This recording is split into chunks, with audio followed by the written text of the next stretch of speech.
ప్రేమ కలిగిన మా కన్న తండ్రి, మీ పరిశుద్ధమైన ప్రశస్తమైన నీతి స్వరూపమైన ప్రేమ స్వరూపమైన సత్య స్వరూపమైన అబద్ధమాడజాలని ఉన్నతమైన వ్యక్తిత్వాన్ని కలిగిన ఈ నామములకు మా ప్రభువైన యేసు క్రీస్తు ద్వారా కృతజ్ఞతాస్తుతి స్తోత్రాలు చెల్లిస్తున్నాం దేవా. ఈ పునరుద్ధరణ దినపు ఆరాధనలు మీ బిడ్డలమైన మాకందరికీ మీ ఉన్నతమైన తోడును ఆత్మ సహాయంతో ప్రసాదించి ఆత్మను అనుసరించి చేయించున్నటువంటి ఆరాధనలో భాగమైనటువంటి ప్రార్థనలను స్తుతి కీర్తనలను అపోస్తలుల బోధలో ఆరాధన వర్తమానంలో మాకు తోడే ఉండి మాకు విరిచినటువంటి తైలాభిషేకమును బట్టి నడిపింపును బట్టి దిద్దుబాటు చర్యను బట్టి మీకు నిర్మనిస్తూ స్తోత్రాలు చెల్లిస్తున్నాను. నాన్న సమయంలో ఇంకా మీ పిల్లలు కొంతమంది మీ సన్నిధికి రావలసిన వారు ఉన్నారు తండ్రి. వారిని త్వరపెట్టి మీ సన్నిధానములకు రప్పించమని ప్రార్థనపడుతూ ఉంటున్నాను. ఆయన సంఘ కార్యక్రమాలు వ్యక్తి మీద ఆధారపడేవి కాక సంస్థాగతంగా వ్యవస్థీకృతం కాగలుగుతారు. ఆ రీతిగా మేము ముందుకు సాగింప చేయటం కృప దయచేయమని ప్రార్థనపడుతూ ఉంటున్నాను.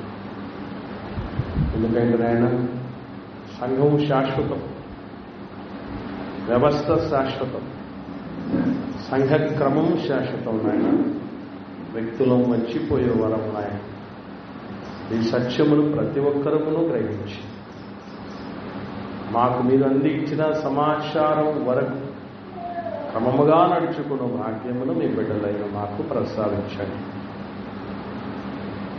దేవరాజు భారతీ దంపతుల యొక్క కుమార్తెకు నామకరణం కూడా ఈరోజు మేము చేయడానికి సిద్ధపడుతుండగా బిడ్డలు కూడా క్షేమకరంగా మీ సన్నిధానములకు రప్పించండి.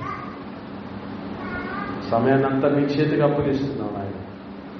జయకరముగా జరిగించి మీకు మహిమకరంగాను మాకు దీవెనకరంగాను ముగించమని ప్రార్థపడుతూ యేసుక్రీస్తు ప్రభువుల వారి పరిశుద్ధమైన నామంలో ఈ ప్రార్థన మీకు సమర్పించి పొందినాం తండ్రి, ఆమేన్. ప్రియ దేవుని బిడ్డలారా, దేవుని ఉన్నతమైన కృపను బట్టి దేవదేవుని సన్నిధానం మనం చేరి ఉన్నాం. ఆరాధనలో భాగంగా మనకందరికీ తెలుసు, ప్రపంచవ్యాప్తంగా ఎక్కడెక్కడైతే భారతీయులు మన జాతీయులు ఉన్నారో అక్కడంతా కూడా ఆజాదీ కా అమృత్ మహోత్సవం అంటే భారతదేశానికి స్వాతంత్ర్యం వచ్చి 75 వసంతాలు పూర్తి అవుతున్న సందర్భంగా మాకైతే ఒక 4 రోజులు కూడా కాలేజీ జీవో రిలీజ్ అయ్యి ప్రతి సెకండ్ సాటర్డే హాలిడే అని 4 రోజులు కూడా కాలేజీ జీవో రిలీజ్ కాకముందే కేవలం ఈ 70వ స్వాతంత్ర దినోత్సవాన్ని పురస్కరించుకునే దాన్ని వర్కింగ్ డేగా, ఒకవేళ సెకండ్ సాటర్డే కూడా సరిపోకపోతే సండే కూడా వాలంటీర్గా వచ్చి ఆ కార్యక్రమాలన్నీ నిర్వహించుకోలేని వారు గవర్నమెంట్ ఆర్డర్స్ జారీ చేయడం జరిగింది. ముందేమో శనివారం ఆదివారం 2 రోజులు ఖచ్చితంగా స్కూల్లో ఉండాల్సిందని చెప్పి ఆదివారం చిన్న వెసులుబాటు కల్పించడం జరిగింది. మొట్టమొదటిసారిగా దేశ చరిత్రలో ఫ్లాగ్ కోడ్ అంటే అది 2001వ సంవత్సరం నుంచి ఫ్లాగ్ కోడ్ అనేది పెట్టారు. దానిని ఎవరు పడితే వాళ్ళు ఎగరేయకూడదని, ఎక్కడ పడితే అక్కడ ఎగరేయకూడదని, ఎలా పడితే అలా ఎగరేయకూడదని నిబంధనలు, స్ట్రిక్ట్ రూల్స్ ఉన్నాయి. ఇందులో భాగంగా కేవలం ప్రభుత్వ కార్యాలయాల్లో మాత్రమే జాతీయ జెండాను ఎగరవేయాలి అనేది నిబంధనలు ఉంటే దాన్ని సడలించి హర్ ఘర్ తిరంగా అనేటువంటి ప్రోగ్రాంలో భాగంగా గవర్నమెంట్ ప్రతి ఇంటికి కూడా ఫ్లాగ్స్ మేము సప్లై చేసి వాలంటీర్స్ ద్వారా ప్రతి ఇంటి మీద ఆగస్టు 13, 14, 15 అంటే నిన్న, ఈరోజు, రేపు ఈ 3 రోజులు ప్రతి ఇంటి మీద ఎగరేసుకోవాలి జెండా అని ఒక వెసులుబాటు కల్పించడం జరిగింది. అలాగే నిన్నటి దినాల్లో అయితే స్కూల్స్లలో మాకు ఇచ్చినటువంటి ప్రోగ్రామ్స్ ఏంటంటే హెడ్ మాస్టర్, టీచర్స్, విద్యార్థుల తల్లిదండ్రులు, అక్కడ ఉన్నటువంటి ఔత్సాహికులు అందరూ వచ్చి స్కూల్ దగ్గరికి వచ్చి నేషనల్ ఫ్లాగ్స్ చేత పట్టుకొని సెల్ఫీ తీసుకొని దాన్ని అప్లోడ్ చేయమని చెప్పారు. పలానా పోర్టల్ హర్ఘర్ తిరంగా అనేటువంటి ఆ వెబ్సైట్. సో ఇవన్నీ మీకు ఎందుకు చెప్తున్నానంటే బేసికలీ మనం లోకంలో ఉన్నాం, దేశంలో ఉన్నాం, ఈ దేశ ప్రజల మధ్య ఉన్నాం. మనకంటూ ఒక స్పృహ ఉండాలి. క్రైస్తవుల మీద మిగిలినటువంటి విశ్వాసాల వాళ్ళకి అంటే హైందవ సోదరులకు కానీ ముఖ్యంగా మన మీద ఉన్నటువంటి ఒపీనియన్ ఏంటి, అసలు మన వాళ్ళు కూడా ఎటువంటి పరిస్థితుల్లో ఉన్నారు ఈ దేశం పట్ల, ఈ దేశ భక్తి భావన పట్ల, ఈ విషయాలన్నీ మనకు అర్థం కావాలి. అందుకే ఈరోజు పాఠం చాలా ప్రత్యేకమైంది. ప్రతి ఒక్కరూ దయచేసి ఈవినింగ్స్ పరిచయకు వెళ్ళినప్పుడు ఈరోజు ప్రత్యేకంగా ఇదే సందేశాన్ని మీరు వెళ్ళిన చోట అందించే ప్రయత్నం దయచేసి చేయండి. అసలు దేశభక్తి అంటే దేశభక్తి గురించి చాలామంది చాలా రకాలుగా ముఖ్యంగా క్రైస్తవులను ఉద్దేశించి చెప్తున్న మాట ఏంటంటే క్రైస్తవులకు అనే వాళ్ళకి ప్రత్యేకంగా అసలు దేశభక్తే ఉండదండి. వీళ్ళకి యెహోవా దేవుడు తప్ప ఎవ్వరూ పట్టరండి, అవసరం లేదండి.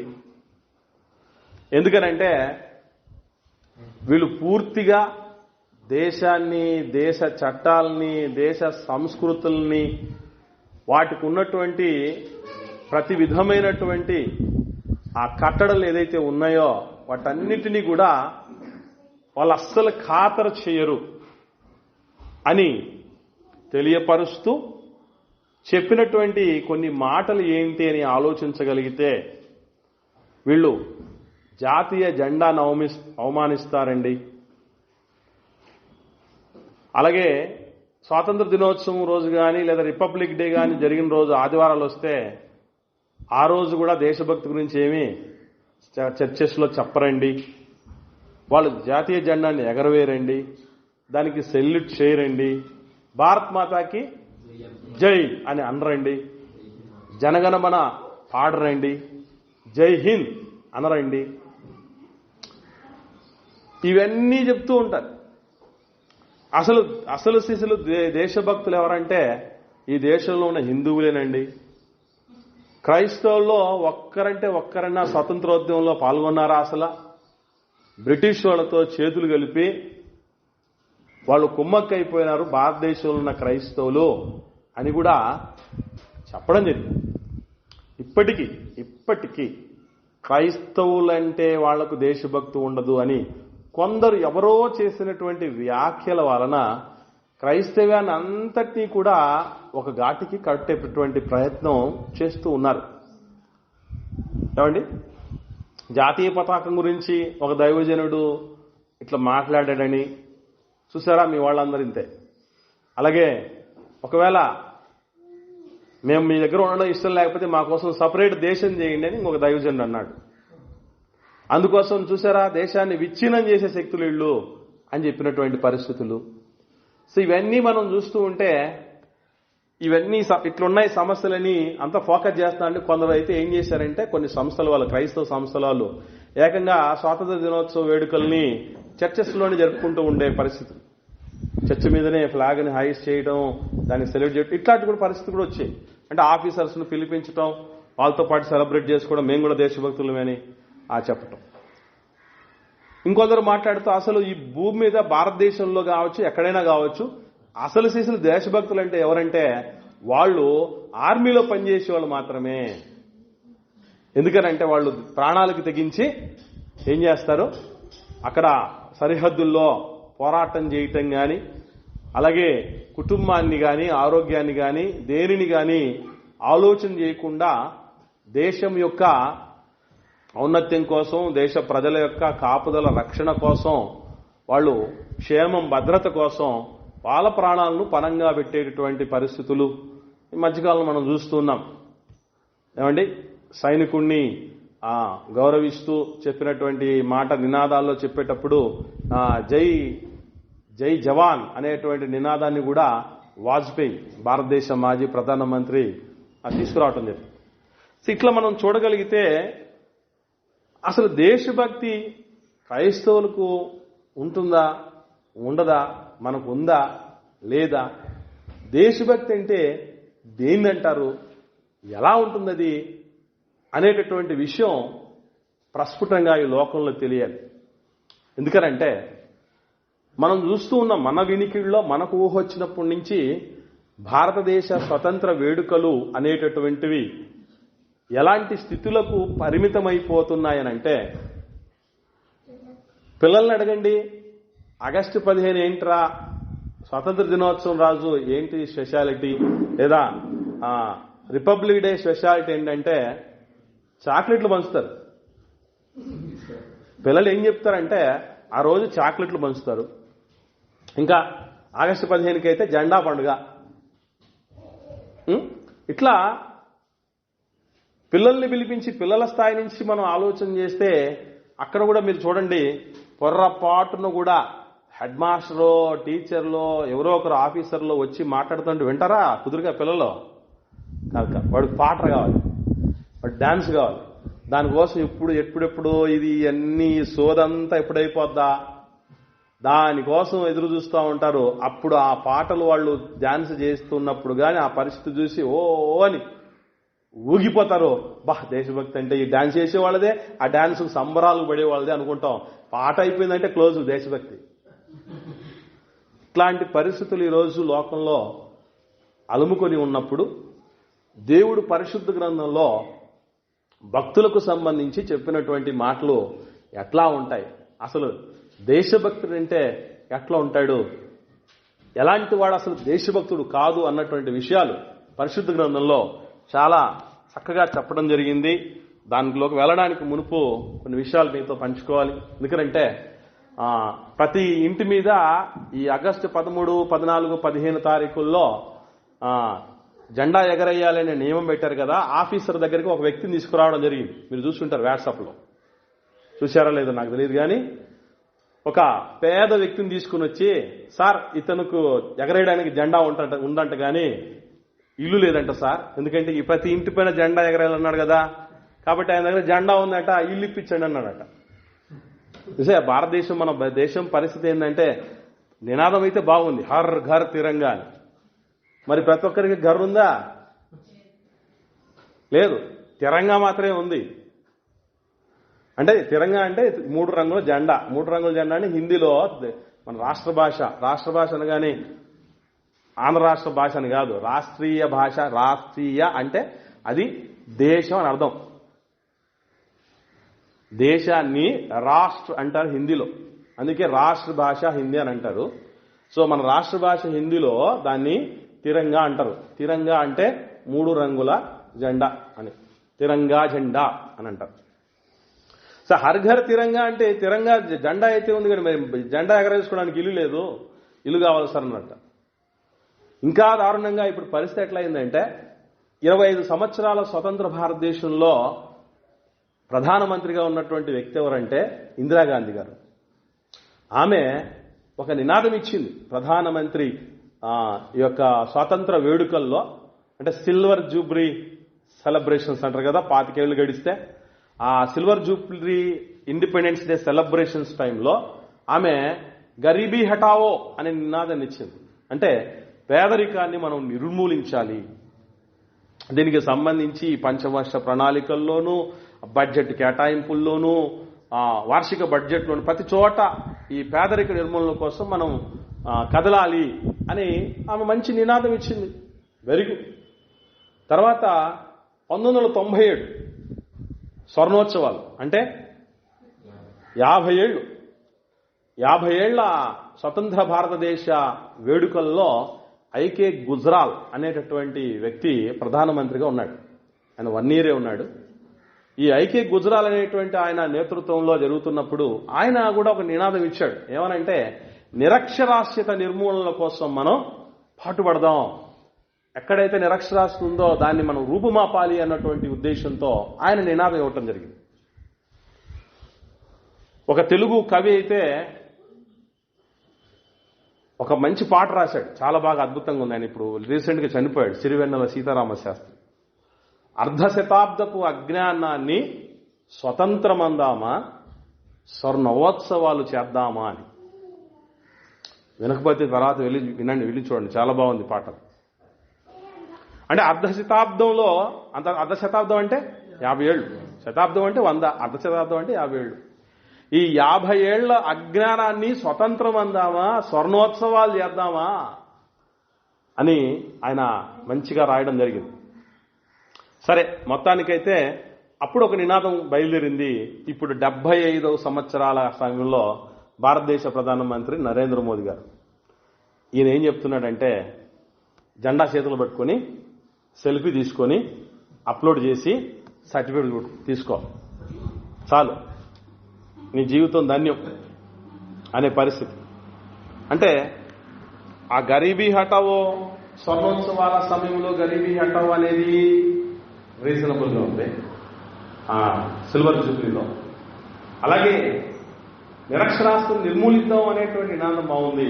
ఇప్పుడు ఏమైపోయిందంటే దేశభక్తి అంటే నీ వాట్సప్ స్టేటస్ లో కానీ ఆ డీపీలో కానీ ఫ్లాగ్ పెట్టుకుంటే సరిపోదు. ఫ్లాగ్ పెట్టుకుంటే అన్ని పరిస్థితులు మారిపోతాయి. చాలా దారుణంగా తయారైపోతుందంటే దేశ పరిస్థితి. ఇది ప్రత్యేకంగా చెప్పడం కన్నా ఇట్టన్నీ మాట్లాడితే మనల్ని ఏమంటారంటే, చూశారా దేశద్రోహులు అంటే వీళ్ళే అని చెప్పారు కదా అంటారు. అసలు దేశద్రోహులు ఎవరో, దేశభక్తులు ఎవరో మానవుడిని సమస్తాన్ని జరిగిన దేవుడు మాట్లాడుతూ చెప్తున్నారు. అద్భుతమైనటువంటి విషయాలు మనం చూద్దాం. మీకా గ్రంథం 7వ అధ్యాయం 2వ వచనం నుండి చూద్దాం.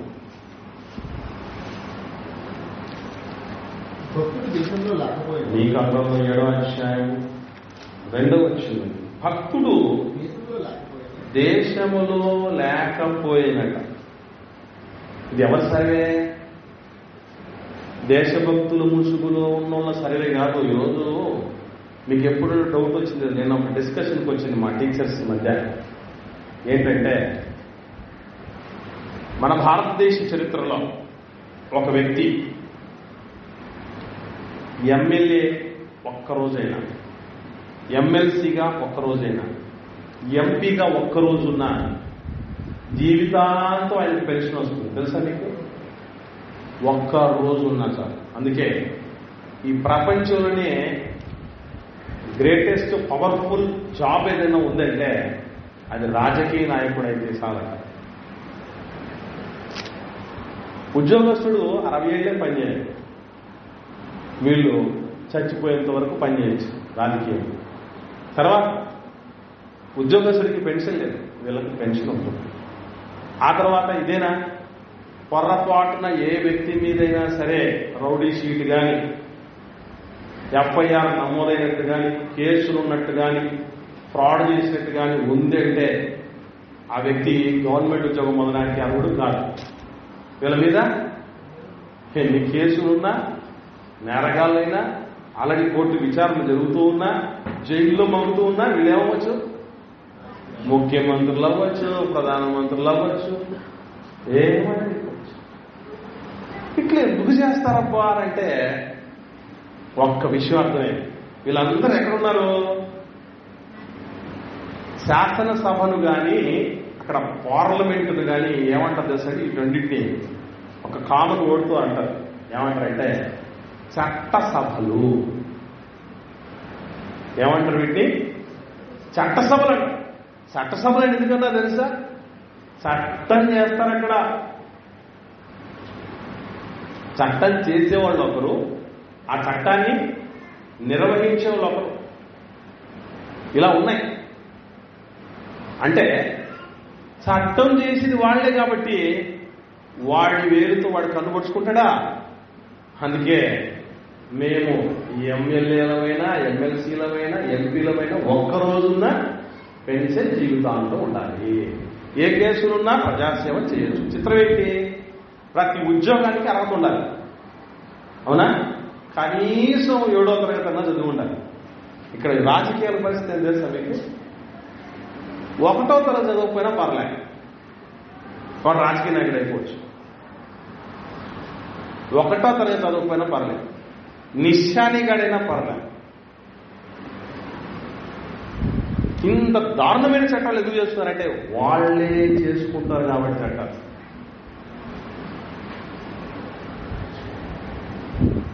అందుకే దేవుడు చెప్తున్న మాట ఏంటంటే, దేశంలో భక్తుడు లేకపోయినంటే చట్టసభల్లో అసలే లేడు. ఇంకా ఎందుకు ఆ మాట అనాల్సి వస్తుంది దేవుడు అంటే, భక్తుడంటే ఎవరయ్యా అంటే జనులలో యథార్థపరుడు ఒక్కడును లేడు, అందరూ ప్రాణహాని చేయుటకై పొంచి ఉన్నవారే ప్రతి మనుషుడు కిరాతకుడై తన సహోదరుని కొరకు వలలోపును. భారతదేశమున్న మాతృభూమి భారతీయులందరూ నా సహోదరులు, నేను నా దేశాన్ని నేను ప్రేమిస్తున్నాను. రాయప్రోలు సుబ్బారావు గారి యొక్క ప్రతిజ్ఞ ఆయన నేర్పించింది. మన భారతదేశంలో ప్రతి చోట, ఈవెన్ ఇంగ్లీష్ మీడియం స్కూల్స్ లో కూడా India is my country, all Indians are my brothers and sister, are my country and I'm proud of its streets and varied heritage అని చెప్తూ ఉంటారు. భారతీయులందరూ నా సహోదరులు అయితే నా మాతృభూమి అయితే నేను నా దేశాన్ని ప్రేమిస్తున్నానంటే యాసిడ్ దాడులు ఎవడు చేస్తున్నాడు? అమ్మాయి మీద అత్యాచారాలు ఎవడు చేస్తున్నాడు? అనగారిన వర్గాలు ఇంకా ఎవడు పిప్పు చేసుకొని తింటున్నాడు? వేయించుకు తింటున్నారు. ఎవరు తింటున్నారు? లంచగొండలు ఎక్కడ మొదలవుతున్నారు? ఎంత దారుణం అంటే దేవుడి సన్నిధి అనుకున్న చోట కూడా అఘాయిత్యాలు జరుగుతున్నటువంటి దారుణమైన పరిస్థితి. ఇదా దేవుడి దేశాన్ని ప్రేమించడం అంటే? అందుకే దేవుడు చెప్తున్నాడు, భక్తుడంటే ఎవర్రా అంటే యథార్థపరుడు రా భక్తుడంటే. ఎక్కడున్నాడు దేశంలో యథార్థపరులు ఎంతమంది ఉన్నారంటారు? అందరూ ప్రాణహాని చేసేదానికి సిద్ధపడినటువంటి వాళ్లే. ఒక మనిషికి మేలు చేయాలన్నటువంటి ఆలోచనలో ఎంతమంది ఉన్నారు?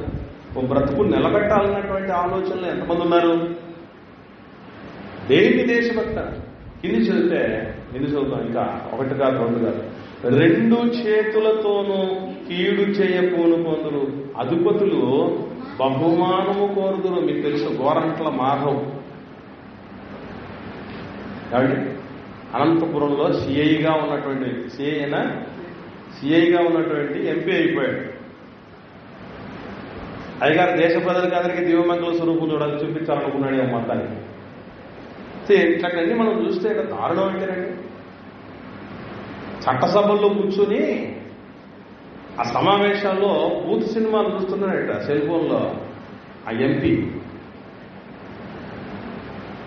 ఎంతమంది ఆకాంక్షలు నెరవేరుస్తాడని నమ్మకం ఉంచి ఓట్లు వేస్తే కదా అక్కడికి వచ్చినాడు. వీళ్ళు ఏం చేస్తారంట? బహుమానాలు కోరుతున్నారట. ఇంకా క్లారిటీ చెప్తే కిందికి వస్తూ, ఇదిగో ఈ పని నేను చేసి పెడితే అప్పుడప్పుడు ఆఫీసర్లు వాళ్ళు రాజకీయ నాయకులు మనం చూస్తూ ఉంటేమా, ఇదిగో నువ్వు ఎట్లా డబ్బులు తీర్చలేకపోతున్నావు అప్పు కాబట్టి ఏం చేస్తావు? ఏం లేదు, నువ్వు నేను పిలిచినప్పుడల్లా రాను, వచ్చిపో, నీకు నష్టమేది లేదు నాకు నష్టమేది, నీకు సంతోషం నాకు సంతోషం, నీ సుఖమే నాకు సుఖం అని బోల్డ్గా పిలుస్తున్నటువంటి పరిస్థితి మనం చూస్తున్నాం. అధికారులు ఏం కోరుతున్నారట? బహుమానాలు కోరుతున్నారట. కింద చదివితే న్యాయాధిపతులు ఏం పుచ్చుకుంటారట? న్యాయాధిపతి పేరేమో న్యాయాధిపతి కానీ అన్యాయాధిపతిగా మనకు తెలుసు. గాలి జనార్దన్ రెడ్డి కేసులో అక్రమాస్తుల కేసుకు సంబంధించి న్యాయాధిపతి ఆయన పేరు పటాభిరామ్. దేనికోసం లంచాభిరామ్ అని పెట్టు సరిపోయింది. న్యాయమూర్తి లంచం తీసుకున్నాడట. అందుకే చెప్తున్నాడు వీళ్ళు ఎవరట? న్యాయాధికారులు లంచం పుచ్చుకుంటారు గొప్పవారు తమ మోసపు కోరికను తెలియజేస్తారు. మోసపు కోరికలు తెలియజేస్తారు. ఏదైనా ఒక ఫైల్ మీద సంతకం పెట్టరా బాబు అని అంటే, ఏ లేదు మీ అమ్మగారు అక్కడ ఒక షాపింగ్ కాంప్లెక్స్ చూశారు, అది ఓకే అయితే అంటే అర్థం ఏంటి? ఎంత మోసపు కోరిక బయట పెట్టారంటే ఆమె పేరిట నువ్వు ఆ షాపింగ్ కాంప్లెక్స్ రాసి నీకు సంతకం పెట్టారు. ఎంత మోసపు కోరికలు అని అంటే మనం చెప్పలేము. ఆడబిడ్డల జీవితాలను ఒలులు వాడుకునేటువంటి పరిస్థితుల కోరికలు, వాళ్ళ ఆస్తుల్ని అన్యాయంగా అప్పనంగా దోచుకునేటువంటి కోరికలు మనం చూసుకోవాలి భారతదేశంలో. ఇంకా చదువుతాం. అలాగున వారు ఏకపట్టుగా నుండి దాన్ని ముగింతురు. ఇది చేస్తే చెయ్యాల్సిందే, లేకపోతే కుదరదు. ఇంకా చదువుతాం. వారిలో మంచోళ్ళు ముళ్ళ చెట్లు వంటి వారు, వారిలో యథార్థవంతులు ముళ్ళ కంచె కంటెను ముళ్ళుగా ఉందరు. మంచోళ్ళుగా ఉన్నారనుకోండి ఈ మధ్య ఎట్లా ఉంటుంది పరిస్థితి? ఏమండి, మంచోళ్ళుగా ఉన్నటువంటి వాళ్ళు అస్సలు వర్కౌటే కాదు. అందుకే లోకంలో ఎట్లొచ్చిందంటే టాక్ పరిస్థితి మనకు తెలుసు. ఒరే ఇంత మంచోడు ఎట్లా పోతారో లోకంలో. విన్నరేమా? అంటే లోకంలో బతకాలంటే ఏమో మంచితనం ఉండకూడదు. మంచితనం ఉంటే అందరూ కూర్చేస్తారట. కాబట్టి ఏం చేయాలి? నువ్వే వాడు ముంచడానికి ముందు నువ్వే ముంచు, పేడ గరిగడైపోతుంది. వాడు అణచడానికి ముందు నువ్వే అణచు, వాడు అనడానికి ముందు నువ్వే అడుగు, వాడు దోచుకోవడానికి ముందు నువ్వే దోచేసుకో. మంచి వాళ్లకు స్థానము లేనటువంటి పరిస్థితి. ఒకసారి పరిస్థితులు ఎట్లా ఉంటాయి ఏంటండి, స్కూల్కి కొన్ని పరిస్థితులను బట్టి చాలా ముందు పోవాల్సి వచ్చేది. నేను కొందరు టీచర్లు కాస్త లేట్గా వచ్చేవాడు. నేను ఇంట్లో రావడాన్ని బట్టి, సార్ మీరు ఎందుకు సార్ ముందు వస్తారు, మీరు ఇంత ముందు రావడాన్ని బట్టి మేము కాస్త లేట్ వస్తే మమ్మల్ని అడుగుతున్నారు సార్ అంటే ఏం చేయాలి? నేను కూడా లేకురా. పాఠాలు ఇంటే ఒక గొడవ, మంచి మార్కులు తెప్పిస్తే గొడవ సబ్జెక్టులో. మీరేమో ఇంత పర్ఫెక్ట్గా చెప్తున్నారు, మిగతా వాళ్ళందరూ ఇట్లా పోతున్నారు. మాకు వస్తుంది సమస్య. ఎన్నిసార్లు ఒకసారి నాకు విచిత్రమైనటువంటి సంగతి ఎదురైంది. నేను గత కాలంలో ఒక బృందంతో కలిసి పరిచయం చేసేవాడిని. పెద్దవాళ్ళకి సీనియర్లకు తెలుసు. నాకంటే సీనియర్లు ముందు వెనక నేను పరిశీలన చేస్తూ ఉండేవాడిని. ఆయా ప్రదేశాల్లో తిరుగుతూ వాళ్ళు ఖచ్చితంగా ఇంత డబ్బు కావాలి అని డిమాండ్ చేస్తారు, మాకు ఈ ఫెసిలిటీస్ ఉండాలని డిమాండ్ చేస్తారు. మేము ఈ పరిస్థితిలో మాత్రమే చెప్పగలం. పగలు 2 మాట్లాడితే క్లాసు రాత్రి మాట్లాడలేమంటాడు. రాత్రి బాగా మాట్లాడాలంటే పగల క్లాసులు ఏ రోజులకి ఇచ్చాయంటారు. నా పరిస్థితి ఏంటి అంటే, మీరు ఎక్కడ పెడతారో పెట్టండి, ఏం పెడతారో పెట్టండి, ఏం పెడతారో ఎన్ని చెప్పాలో చెప్పండి అని నేను ఉన్నాన్ని పట్టిపోతే, కొందరు పెద్దవాళ్ళని అడిగారట. ఏమని? అన్నను ఎక్కడ పెడితే అక్కడ ఉంటాడు, ఏం పెడితే తింటాడు, ఏమి ఇస్తే తీసుకెళ్తాడు, ఏం చెప్పమని చెప్తాడు, మీరెందుకు అలా ఉండరు? ఈ మాట అడగగానే వాళ్ళు వచ్చి నా దగ్గర ఏం మాట్లాడారు తెలుసా? నువ్వెందుకు ఇలా చేస్తున్నావు, మాకందరికీ ఇబ్బంది అవుతుంది, కాబట్టి నువ్వేం చేస్తావు, ఎక్కువ క్లాసులు చెప్పకు, ఎక్కడ పడితే అక్కడ ఉండకు, ఏం పెడితే తినకు, డబ్బు నువ్వు డిమాండ్. అప్పుడు ఏమైపోతుంది? లెవెల్ అయిపోతుంది. నువ్వు దోచుకునేవాడే, నేను చేసుకునేవాడు. కాబట్టి దొంగలు కలిసి ఏం చేయాలి? ఊళ్ళని దోచుకోవాలి. అంటే నేను గొప్పవాడిని చెప్పడానికి కాదు మాట చెప్పడం. మంచి వాళ్ళుగా బతకాలనుకుంటే ఎట్లా ఉంటుందో నా గురించి నాకు ఎక్స్పీరియన్స్ ఉంది కాబట్టి మీకు చెప్తున్నా అంతవరకు. అందుకని నేను గొప్పవాడిని కాదు సుమా, దయచేసి ఎవరు అపార్థం చేసుకుంటుంటే ఇటువంటి డబ్బా కొట్టుకుంటున్నారు అనుకోకండి. ఇంకించంలో 5వ వచనం, స్నేహితుని యందు నమ్మిక ఉంచద్దు. ముఖ్య స్నేహితుని యందు నమ్ముకోవద్దు. నీ కౌగిట్లో ఉండు, పండుకొని ఉన్నది దాని నీ పెదవుల ద్వారములకు కాపు పెట్టు. ఈ మాటలు చూసినప్పుడు చాలా మంది ఏమంటున్నారంటే భార్యలు కూడా కొన్ని సీక్రెట్లు చెప్పకూడదు అన్నారు. ఇది ఈ మాట చూపించే ఎందుకు చెప్పాడు? దేశం పరిస్థితి ఎట్టుంది అక్కడ? ఎవరో పాతకాలంలో డైలాగ్, దేశం చాలా క్లిష్ట పరిస్థితుల్లో ఉంది. అట్లా క్లిష్ట పరిస్థితుల్లో ఉంది దేశం.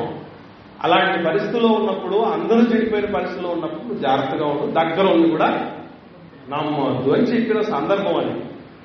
అలా ఉంటే నిజంగా మరి భార్యలు, భర్తలు, పిల్లలు, లోకము, అధికారులు, న్యాయాధిపతులు అందరూ దారుణమైన స్థితిలో ఉంటే 6 నెలలు సావాసం చేస్తే వాళ్ళ మధ్య మనం ఉండేదే, వాళ్ళు వీలైపోతారు. అందుకే అంత ప్రమాదకరమైన పరిస్థితులు ఉంటే అప్పుడు నువ్వు చెప్పొద్దన్నాడు. కానీ అలాంటి పరిస్థితులు మన మధ్య, మన కుటుంబం మధ్య ఏమైనా ఉన్నాయని చెప్పండి. అట్లాగా ఇప్పటికీ మీకు విషయం తెలుసు తెలీదో, భర్తలకు సీక్రెట్ లాక్ పెట్టుకుంటారు మొబైల్కి, అది భార్యకు తెలియదు. మళ్ళీ దాన్ని ఏమంటారు? ఇక పర్సనల్. మేము ఎంత సంపాదిస్తున్నాడంటే ఆమె చెప్పు, ఆయన చెప్పడండి. అది చెప్తున్నాను మీ భర్తలందరినీ, మీలో ఏం జరుగుతుందో మీకు తెలియకుండా ఉంటుంది. ఎప్పుడైనా మీలో ఏం జరుగుతుందో మీకు తెలియకుండా ఉంటుందా? భార్యాభర్తలు ఇద్దరు కూడా ఏక శరీరం అన్నాడు దేవుడు.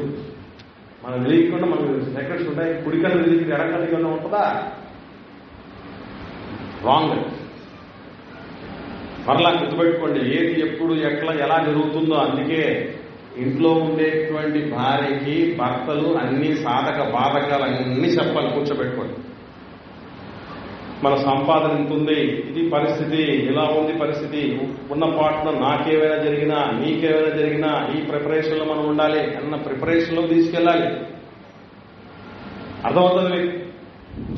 కాబట్టి అలాంటి స్థితిలో వాళ్ళు కూడా నమ్మద్దు అని చెప్పి ఇంకా 6వ వచనంలో కుమారుడు తండ్రిని నిర్లక్ష్యం పెడుతున్నాడు.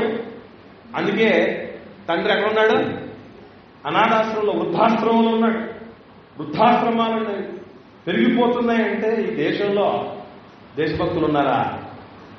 కళ్ళ ముందు చిన్నప్పటి నుంచి అశుద్ధాన్ని కడిగినటువంటి ఆ చేతులకు ఆదరణ కరువైనటువంటి పరిస్థితి అండి. అమ్మా నాన్నలు ఎంత కళ్ళల్లో పెట్టుకుని చూసుకుంటారు బిడ్డలు. అట్లా చూసుకుంటున్నటువంటి వాళ్ళకి కన్న బిడ్డలే సరిగా చూసుకోలేని స్థితిలో ఉన్నటువంటి దారుణమైన పరిస్థితులు. ఇది దేశభక్త. అదే చెప్తున్నాడు, కుమారుడు తండ్రిని నిర్లక్ష్యం పెడుతున్నాడు. ఇంకా కుమార్తె తల్లి మీదికి, కోడలు అత్త మీదికి లేస్తున్నారట. లేదు, జరగట్లేదు. ఇది అత్త కోడలు ఎక్కడ సఖ్యతగా ఉన్నారంటే ఉన్నోళ్ళు మహానుభావులు. ఏ అత్త నోటి గురించి నుండి నేను ఇప్పటి వరకు సాధ్యమైనంత వరకు మా కోడలు నా కోడలు కాదు, నా కూతురు లాంటిదే అని చెప్పిన అత్త కానీ, మా అత్త నాకు అత్త కాదు మా అమ్మ లాంటిదే అని చెప్పిన కోడలు కానీ నేను చూడలేదు. అందుకే పాట రాశా, ఊరికనే రాయలే.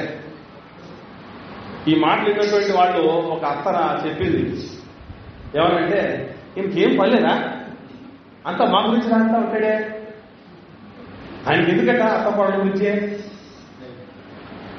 అని చెప్పిన వాళ్ళు ఉన్నారు. కూతురు అమ్మ మీదకి లేస్తుందట, కోడలు అత్త మీదకి లేస్తుందట.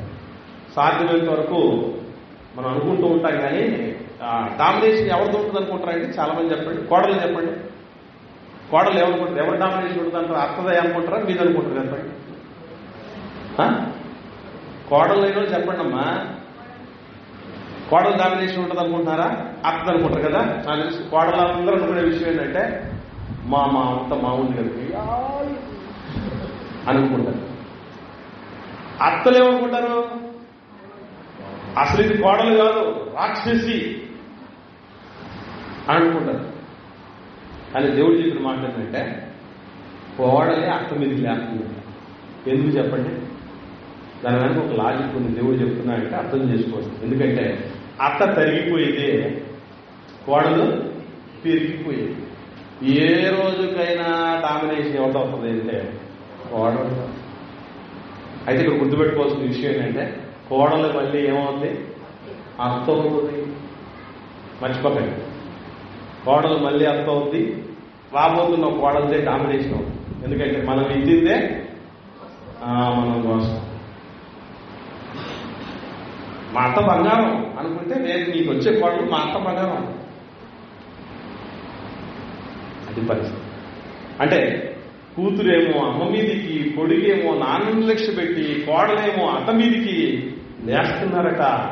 ఇది ఆ దేశభక్తి. ముందు కుటుంబాల్లో బాగుపడితే కుటుంబాలు కలిస్తేనే కదా ఊరు కలిస్తేనే కదా దేశం. కాబట్టి ముందు కుటుంబంలో పరిస్థితులు మీరు చూడగలిగితే ఎవరి ధర్మాలు ఏంటి, ఎవరు ఏ పనులు, ఏ బాధ్యతలు నిర్వర్తించాలి. ఎక్కడ చూసినా అందరూ హక్కుల గురించే పోరాటాలు ఉన్నాయి, కానీ బాధ్యతల గురించి ఆరాటాలు ఉన్నాయా? లేదు. కుటుంబంలో హక్కుల గురించే పోరాటాలు, సంఘంలో హక్కుల గురించే పోరాటాలు, లోకంలో హక్కుల గురించే పోరాటాలు, బాధ్యతల గురించినటువంటి ఆరాటాలు ఈ లోకంలో లేకుండా పోయాయి. అందుకే దేశం పరిస్థితి పెరియార్ అంటాడు. పెరియార్ అనేటువంటి ఆయన అంబేద్కర్ గారి కంటే ముందు అభ్యుదయ భావాలు కలిగినటువంటి వ్యక్తి. తమిళనాడుకు సంబంధించినటువంటి చాలా అద్భుతమైనటువంటి అభ్యుదయ భావాలు కలిగినటువంటి వాడండి.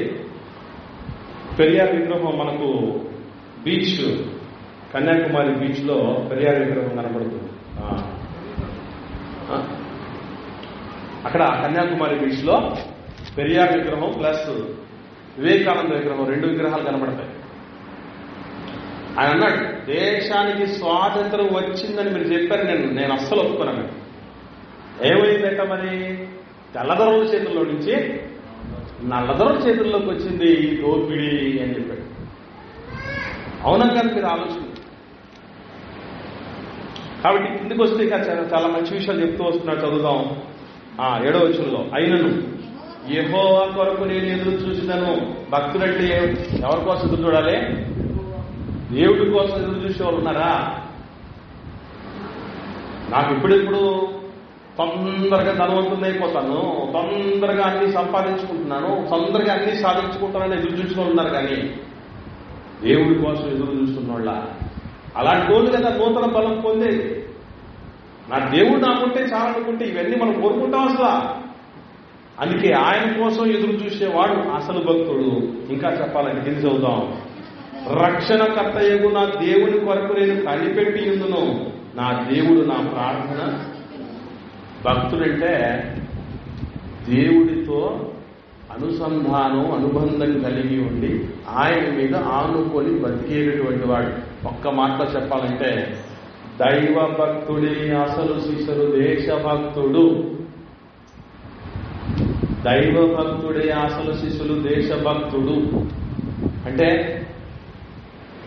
నిజమైన దేవుణ్ణి ఎరిగి ఆయన మీద ఆధారపడి జీవించేటటువంటి లక్షణం ఉన్నాడు. వాడికి అర్థమయ్యే విషయం ఏంటి తెలుసా? దేశం అంటే మట్టి కాదు, దేశం అంటే మనుషులని, ఆ మనుషులందరూ బాగుండాలని వాళ్ళ కోసం ప్రార్థన చేసి తనకు దేవుడిచ్చినటువంటి శక్తితో, తనకిచ్చిన బలముతో, తనకిచ్చిన సంపాదనతో అన్నార్థులను, దిక్కులేని వారిని ఆదుకునేటటువంటి స్థితిలో ఉంటాడు. వాడు భక్తుడు. అంతే తప్ప మనం అందరం సాధ్యమైనంత వరకు సాధారణ మనుషులుగా ఎట్లా ఆలోచన చేస్తామంటే మనకంటే పైన చూసుకుంటాం, వాళ్ళలాగా వాళ్ళు అనుకుంటాం. కానీ మనకంటే కింది స్థాయిలను చూసి అది వాడికంటే ఉన్నతమైన స్థితి నాకు ఇచ్చాడురా, కాబట్టి వాడికి ఏదన్నా సాయం చేసి కాస్త ఎదిగిద్దాం అనేటువంటి స్థితికి రావాలి. అది భక్తి అంటే. కాబట్టి నిజమైన దేశభక్తి ఏంటంటే ఈ దేశంలో ఉన్నటువంటి ప్రజలకు మనం హాని చేయకూడదు, ముందు కీడు తలపెట్టకూడదు.